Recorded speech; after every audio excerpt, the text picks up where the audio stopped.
Je vous remercie, Monsieur Raphaël Gérard. Merci Madame la Présidente. Monsieur le Directeur Général, vous avez évoqué tout à l'heure rapidement la situation des demandeurs d'asile LGBTQI+. Euh, je voulais attirer votre attention sur le fait que aujourd'hui, ce sont des publics qui sont extrêmement fragiles. Le gouvernement vient d'annoncer un plan vulnérabilité pour justement mieux détecter les vulnérabilités. Aujourd'hui, se pose encore, au moment notamment du premier rendez-vous avec les services de l'OFII, la question de la confidentialité des entretiens et de la capacité pour les personnes concernées à verbaliser, souvent en présence de témoins, leur orientation sexuelle ou leur identité de genre.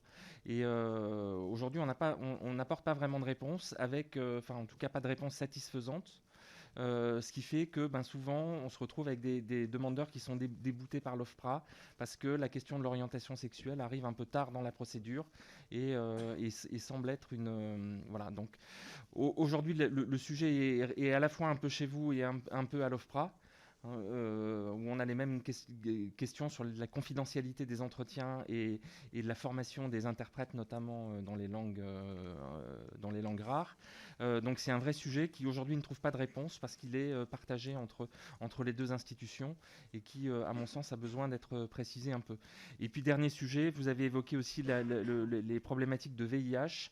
Je vous avais alerté il y a déjà quelques temps sur la multiplication des OQTF pour des travailleuses du sexe qui étaient admises sur le territoire depuis souvent de nombreuses années pour soins, et qu'aujourd'hui, le fait que le Brésil de M. Bolsonaro apparaisse sur la liste des pays où les traitements sont accessibles, fait qu'on ne renouvelle pas ces titres de séjour avec des conséquences, là encore, sanitaires pour les populations concernées, mais aussi pour la population générale, qui sont absolument dramatiques et pour lesquelles on ne trouve pas de réponse, si ce n'est demande d'asile auprès de l'OFPRA, qui n'est pas suspensif de l'OQTF, vous le savez, et qui du coup fait que les personnes disparaissent dans la nature et interrompent leur parcours de soins.